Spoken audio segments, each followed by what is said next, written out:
One area where AI is having an immediate and growing impact is undoubtedly on how businesses buy and sell.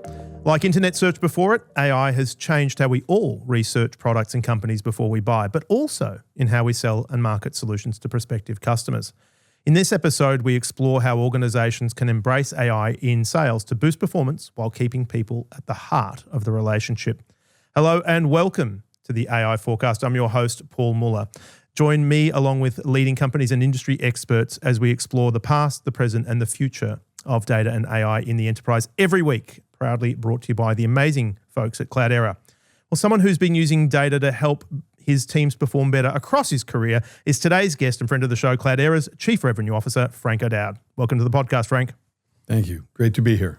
Hey, before we get into the topic of what AI is doing and what the potential is to impact customer relationship in the selling and buying process, we do a little thing to limber up at the show, the Fast Four. You ready to do it? I'm ready. All right. So first question, what would people who know you best, could be family, could be your work colleagues, what would they say is your superpower? Superpower is a strong word. I've been fortunate to work with a lot of really great people, and I continue to work with great people.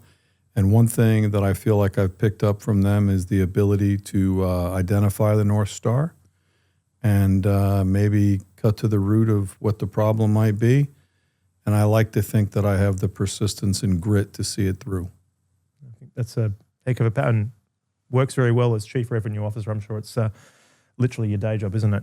Next question. We talk about technology a lot on the show, but what would you say personally is the most impactful technology of all time? Go as far back as you want. So I've had this question asked of me once before, and after having given it some thought, if you take it back to whether it's the transistor or the semiconductor, I think it all ties to the computer.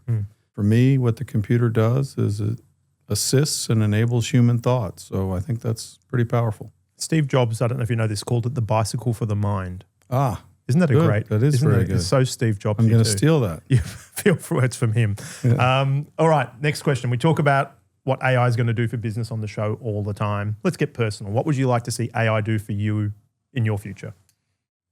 I don't know that I have a good answer for this one, but I will tell you something I read recently that was intriguing to me was I don't want AI to solve math equations and do art for me. I want AI to do the dishes and take out the garbage so that I have more time to do what I love and paint art and whatnot. I thought it was a good comment. And you know what? 50% of the people who get asked the question on this show have that answer. It's like, just take care of the mundanity for me. I think you're onto something there. There's a product there, I'm telling you. I'm telling you, that sounds good. Last but not least, you work with data every day intensively. Mm-hmm. What tips, tricks, best practices do you have as someone who works with data every day? Tips I can't speak to. I'm a big fan. I believe the person with the most information always wins. And whether it's you're selling something or working on something or even arguing with your neighbor about who the better football team is, the person with the most information usually wins. So I think AI can assist in all facets of that, what we do in life to make better decisions and how we do our jobs and whatnot. It's going to tie into a lot of what I think we're about to talk about. Yeah, absolutely. And I guess this is where your superpower comes to play, because one of the problems you can have when you've got too much data is you can lose sight of that North Star and the cut through. So your ability to, I guess, maybe it's a subconscious power is to weed out the stuff that is irrelevant in that context. Mm-hmm. It must be a really important thing to be able to do. I would agree so. And I don't want to over-exaggerate what I called my superpower either. So it's something that we can always get better at, certainly me. Yeah, absolutely. Humility works. For those not familiar with you, just tell us a little bit about your background. I aged you at the start with 30 years of experience in data sales. Sure. Graduated high school about 5 years ago. And no, all kidding aside. Been in the tech industry for quite some time. Been here at Cloudera for 3.5 years. Prior to that, I was the chief sales officer at Guidewire, vertically specific solution for the property and casualty insurance industry. And then prior to that, I spent 20 years at Oracle Corporation running applications business, and it's been a good ride. So you've spent a lot of time in and around data in the enterprise. Correct. How would you characterize the change you've seen over the last, say, 3 decades, in your opinion? Yeah, I think you see some dramatic changes every 3 to 5 years, and I think it's important how companies can adapt. I mean, I can remember when the internet came out, and I can remember some very significant leaders in the industry stating that the internet would never be able to handle the transaction volumes of an ERP system or anything. And, those comments seem silly, but these were very educated people making comments like that back at the time. The evolution of what we use and how we use it, I think there's variances, as I just said, every 3 to 5 years, and it's key to adapt. You may win, but it's constantly an evolution. The companies that are doing well, so you got to give a lot of credit to the people who adapt and leverage data to do that. That is definitely the message of the day, is adapt. So speaking of adaptation, we talked at the beginning of the show about the change and you just mentioned the internet. I remember when, engaging with customers and Google search became a thing, and they would research not just my competitors, but me to death. They knew more about my company sometimes than I did. Correct. And it changed the nature of the relationship in terms of how we engaged. AI seems to have taken that to the next level again. We're seeing industry analysts frankly experiencing some pressure now because you can get such rich information from AI, but you could also use that information to engage in a better relationship with clients. What's your perspective on how AI is both changing the nature of the customer relationship now and what some of the potential is? I think the comparison that you just drew right there with the advent of the internet is a very good one. It's much further along. I think by virtue of leveraging AI, clients are much more educated on what they expect to be sold on, and therefore people selling, no matter what they're selling, need to be more educated about their clients.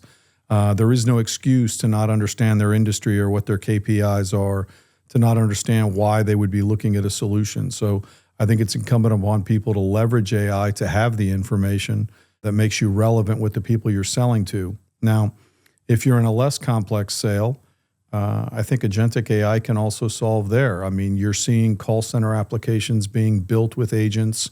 In some instances, it's doing what people fear, eliminating the need for humans.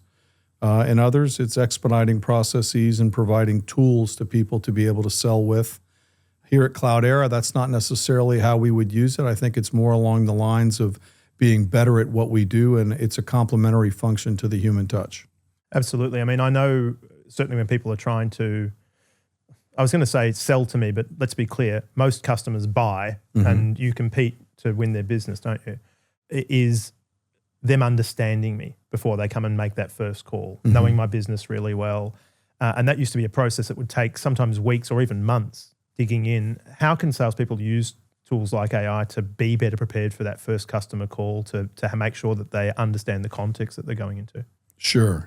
Nothing new from my answer here, but it's truly amazing the information that's available to everyone, and what AI can pull in and teach you about not only what your solution can do for someone, but how that solution is specifically solving a need for that client, and really requires a lot of depth. Really requires that you're asking the right questions of AI to get to the right answers. So fundamental knowledge is important, but also what AI can do for you is give you the things you're looking for. You're walking into, for instance, a process manufacturer, and you're trying to talk to them about their sequencing process. AI can lend some nuance to what they do, because process manufacturing can be many different things. For example, pharmaceuticals or paints or things like that. In the banking industry, a lot of the regulations and what's going on in that industry globally.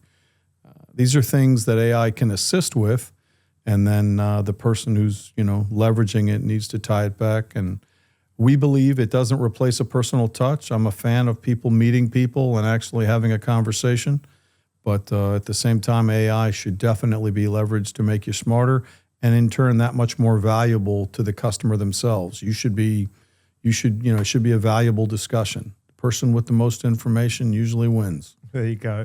How do you think it's going to change the nature of competing in the marketplace as a salesperson? We talk about how AI is going to disrupt all these other industries. I'm assuming you spend some time talking to your peers, crystal balling, hey, what do I need to do to get ahead to make sure that I've got an edge? How do you think it's going to change the future of sales? I think it's going to complement sales. I think it's going to be something that assists in many ways. I touched on a little bit, like maybe some of the B2C examples when I referenced the call center or things of that nature. I believe it should just make you that much better at what you do, but it's up to you to use it. I mean, you've got to effectively use it, and you've got to have the intellectual curiosity and thirst to be better at it.